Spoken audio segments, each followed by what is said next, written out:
అల్లాడినాను. నొప్పి వచ్చినప్పుడు తట్టుకోలేని పరిస్థితి, లేకపోతే అది ఇది మింగటము, తాగటం, ఏదో జ్యూసులు తాగటము, మరి పడిపోతాయని చెప్పటము, అట్లా చాలా వేదనతో నేను ఉండినాను. ఎక్కడికి వెళ్ళినా సరే అవి తగ్గేటట్లు. అప్పుడు నేను ఏం చేసినానంటే ప్రార్థన చేస్తా వచ్చిన, ప్రభు ఏం చేయాలి ఈ పరిస్థితి, నీకు ఆరోగ్యమును స్వస్థత మరలా ఇస్తానని ప్రభు మాట్లాడు. ఓహో ఎందుకొరకేనా ప్రభు ఈ వాగ్దానం ఇచ్చినావు అనుకుంటున్నాను. తర్వాత ఏమైందంటే మరి చాలా చాలా సీరియస్ అయిపోయింది నాకు. డాక్టర్ దగ్గరికి వెళ్తే మరి ఇక్కడ ముషిరాబాద్ కేర్కి వెళ్తే మీరు అర్జెంటుగా మీకు ఆపరేషన్ చేయాలా, 2 వైపులా స్టోన్స్ ఉన్నాయి, మీకు లాభం లేదు, మీరు తప్పకుండా ఆపరేషన్కి అడ్మిట్ అవ్వండి, ఆపరేషన్ చేస్తాను. నేను ఇంటికి బాగా దుఃఖంతో బాధతో వచ్చేసినాను. ఆ సమయంలో బ్రదర్ కూడా నిమిషం కూడా ఖాళీ లేదు, కింద ఆఫీస్లోనే ఉంటున్నారు, పైకి రావట్లేదు, మరి ఏదైనా చెప్పడానికి కూడా సమయం దొరకట్లేదు. అని నేను ఏం చేస్తున్నాను, నేను మరి ప్రార్థన చేసుకుంటా, ప్రభు మరి ఎట్లా అని ఒక సిస్టర్కి ఫోన్ చేస్తే ఆమెన్నారు, లేదు లేదు మీరు సెకండ్ ఒపీనియన్కి వెళ్ళండి అని చెప్పారు. సెకండ్ ఒపీనియన్కి వెళ్ళండి అంటే నాంపల్లిలో వీళ్ళు భక్తి గారిని చూసినటువంటి డాక్టర్ ఉన్నారు, ఆయన దగ్గరికి వెళ్ళండి, ఆయన మీకు ఏం చేస్తారు, మంచి సలహా ఇస్తారు. సరే అని చెప్పి ఆ డాక్టర్ చెప్పారు. ఆయన అన్నాడు, మీరు తప్పకుండా అడ్మిట్ అవ్వాలమ్మా, రేపే అడ్మిట్ అవ్వాలి, లేకపోతే కిడ్నీ డ్యామేజ్ అయ్యేటట్టుంది కనుక మీరు తప్పకుండా అడ్మిట్ అవ్వాలి అని. సరే ఇక ప్రార్థన చేసుకున్నాను, అడ్మిట్ అయినాను, పిల్లలు ఉన్నారు నాతోటి.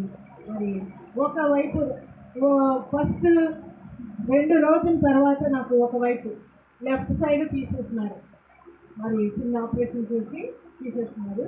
తర్వాత ఈ రెండోది చాలా పెద్దగా ఉంది కనుక రైట్ సైడ్, మీరు దాన్ని మిమ్మల్ని బంజారా హిల్స్ పంపిస్తాము, మీరు బంజారా హిల్స్ వెళ్ళి అక్కడ ఆపరేషన్ చేయించుకోండి, బంజారా హిల్స్ కేర్లో అన్నారు. ప్రార్థన చేస్తున్నాం, హాస్పిటల్లోనే అడ్మిట్ అయ్యాను. చాలా జ్వరం వచ్చింది, వాళ్ళు డేట్ ఫిక్స్ చేసిన రోజు నాకు చాలా జ్వరం వచ్చింది. జ్వరం వచ్చిన తర్వాత ప్రభు నువ్వు ఇంటికే నా వాగ్దానం ఇచ్చినావు, మరి క్షణం కూడా నా శరీరం అంతా కూడా ఆరోగ్యంతోనే నిలిచింది కదా, నీ వాగ్దానాన్ని ఈ రీతిగా నెరవేర్చుకున్నావా ప్రభు అనుకొని నేను అనుకున్నాను. తర్వాత ఏమైందంటే నెక్స్ట్ 3 days కల్లా డాక్టర్ మీరు వెళ్ళాలమ్మా, తప్పకుండా బంజారీస్ వెళ్ళండి అని చెప్తున్నారు. మళ్ళీ ఆపరేషన్ కాగానే ఇక్కడే వచ్చి మళ్ళీ ఈ బెడ్ మీదే ఉండాలి మీరే చెప్పారు. సరే ఆ రోజు వెళ్ళినాను, నాకు ఆపరేషన్ అయిపోయింది, మళ్ళా తీసుకొచ్చి నాంపల్లి కేర్లోనే పొద్దున కల్లా నాకు ఎట్లా అయిపోయిందంటే ఒక ట్యాబ్లెట్ ఇచ్చినారు. ఆ రోజు సండే అనమాట, డాక్టర్స్ ఉంటారు, ఒకటి తమిళనాడు నుంచి వచ్చినటువంటి నర్సెస్ ఉంటారు, వాళ్ళు కూడా మరి ఏదో మెడిసిన్ ఇస్తున్నారు, నాకు ఏదో ఇంజక్షన్ ఇస్తున్నారు, నొప్పి వస్తుంది అట్లా అయిపోయింది, ఇంజక్షన్ ఇస్తున్నారు. అయితే కళ్ళు మూసుకుపోతున్నాయి నాకు, తర్వాత జ్వరం కూడా ఎక్కువైపోతుంది, నాలుకంతా కూడా ఇట్లాగా ఉబ్బిపోతాను. అంటే నేను అన్నది వాళ్ళని పిలిపించినాను, మా బాబు పిలిచాడు, వాళ్ళు చూసి అమ్మ మా మమ్మీ బాగలేదు సీరియస్గా ఉంది రండి అని వాళ్ళని పిలుచుకొని వచ్చి పరిగెట్టుకు వచ్చారు. వాళ్ళు ఏమైందంటే ఇట్లా ఉందమ్మా నా పరిస్థితి, మీరు ఏమి ఇంజక్షన్ ఇచ్చినారు నాకు అని. నీకేమి ఇంజక్షన్ ఇవ్వలేదు, అది చాలా మరి చిన్నగా, అది ఏంటంటే ఫ్యాన్ అనేటువంటి ఇంజక్షన్ ఇచ్చినాం, ఎందుకంటే నీకు పడతలేము అంటారు అప్పుడు. అమ్మ ఆ ఫ్యాన్ అనేది నాకు పడదమ్మా, ఇప్పుడు చూడండి నేను గొంతు బిస్కేస్తుంది ఇంకానండి, నేను అనుకుంటున్నాను ఇంకా కొన్ని క్షణాల్లో నేను నా ప్రాణము పోతుంది అనుకుంటున్నాను. మరి మీరు ఆలోచించద్దు, వెంటనే నాకు ఒక ఇంజక్షన్ తీసుకుని కూడా కొరకు ఇవ్వండి అంటే అది పరిగెత్తుకొని పోయేసి ఇంజక్షన్ ఇచ్చేసినారు. మరి తర్వాత నిదానంగా తగ్గుతూ వచ్చి సాయంకాలం వరకు కూడా ప్రభు నన్ను నెమ్మది పడుతున్నారు. అట్లా నా ప్రాణాన్ని మళ్ళా దేవుడు మరి ఉజ్జీవింపజేసి, లేకపోతే మళ్ళా తిరిగి నేను కోలుకోవడానికి ప్రభు సాయం చేస్తాను. 4 రోజుల తర్వాత నన్ను డిశ్చార్జ్ చేస్తున్నారు. డిశ్చార్జ్ చేసిన తర్వాత ఇంటికి వెళ్ళినాను. ఇంట్లో కూడా పాపం పిల్లలే, మరి ఏం చేయాలో వాళ్ళే నన్ను చూసుకుంటూ ఉంటాను. మరి తర్వాత సీరియస్ అయిపోయింది, నేను ఏదో ట్యాబ్లెట్స్ మెడిసిన్స్ మరి ఏదో తినుడు ద్వారా కారం పెట్టారు తెలియకుండా పిల్లలు, ఆ తినుడు ద్వారా నేను మళ్ళీ సీరియస్ అయిపోయినాను. మరి నిమిషం కూడా ఆగకుండా నాకు మళ్ళీ వెళ్ళిపోగానే డాక్టర్స్ అందరూ అనుకుంటున్నారు, నేను త్వరగా చెప్తున్నాను అంటే అన్నీ చెప్పను, మరి అక్కడక్కడ చెప్తాను. నేను డాక్టర్స్ అంటున్నారు ఈ లాభం లేదు, ఈ పని అయిపోయింది, మరి దాంట్లో ఐసీలో పెట్టండి అని.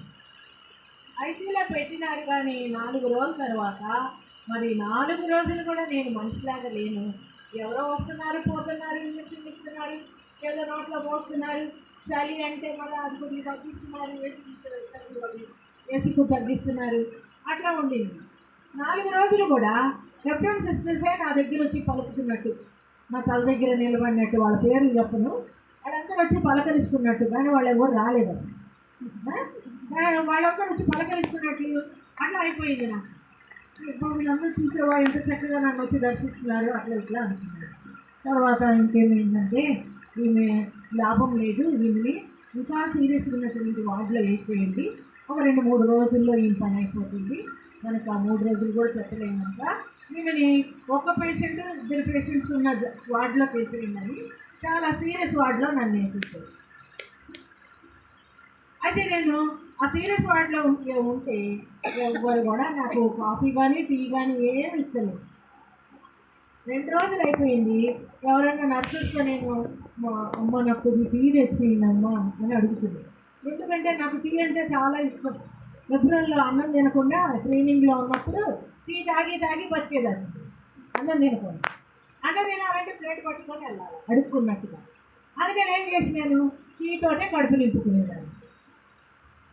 ఇట్లా ఉన్నప్పుడు వాళ్ళు టీ ఇవ్వట్లేదు, నాకు టీ తెచ్చి ఇవ్వట్లేదు.